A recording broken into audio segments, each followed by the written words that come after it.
Half-Life is another very important song in the history of the band. It was, in many ways, it was the signature song for Oracle. It was the fourth song that I ever wrote. Pretty much all come to me, lyrics and music all at once. I felt a bit guilty writing it because at the time everything I wrote had to be epic, had to be this huge song. I always look forward to playing that when I first joined, and because it was easy to remember. A lot of stuff that Jason was writing was difficult to remember, but not that one. It was very easy to learn. It was short and quick, and very energetic. Very, very short song, very short, sharp.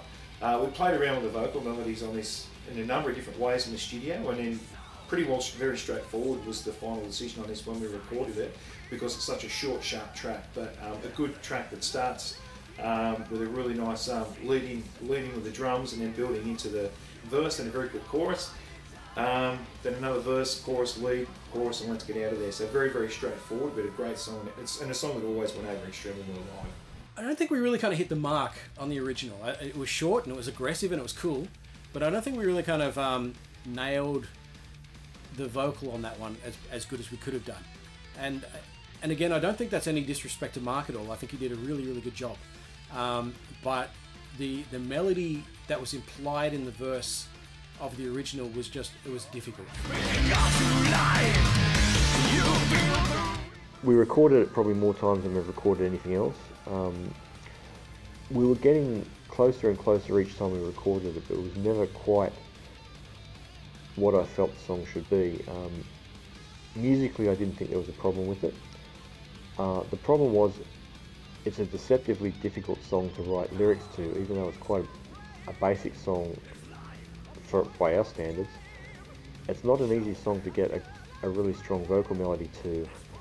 The original had a drum intro, then the bass came in, then the rhythm guitars. I felt that was too old, the intro. It sort of lagged, and it was too much of an intro for a song of that length. So I thought it'd be better just to have a quick drum intro and then everything else just comes in. And it took a little bit of time to get it down, but yeah, this version, even more fat was cut off from it than the original version, and it's 2.5 minutes worth of double kicks to the face. It says what it needs to do and it gets out the way a good song should do. Finally nailed it. We finally came up with a version of that song which is exactly how I wanted it to be, which was good. I'm glad we've really re-recorded this now, so if we tried to do this earlier, we probably wouldn't have come up with some of the changes that we've come up with on this album, and it probably still would have seemed incomplete. Now I would have to say Half-Life in particular is a song that really stands out, and it was a song that always had potential, and everyone saw the potential to it. But for me, and I guess for Adam as well, we felt that it had a lot more to offer than what we actually had recorded, and that's basically what we've done with this. Again, there was no artwork initially for Half-Life.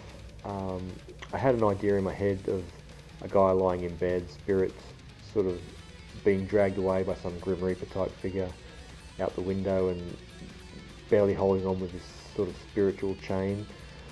But it's not. I guess I could have told Dimitar to go with that along those lines, but instead I did what I do with all of the other ones. I said, you know, come up with your own idea, and he came up with something which was more symbolic. I kind of wouldn't mind seeing it with my original idea, but I think having Dimitar or Shane come up with their versions of the artwork is kind of exciting as well. So yeah, really happy with the way the song's turned out.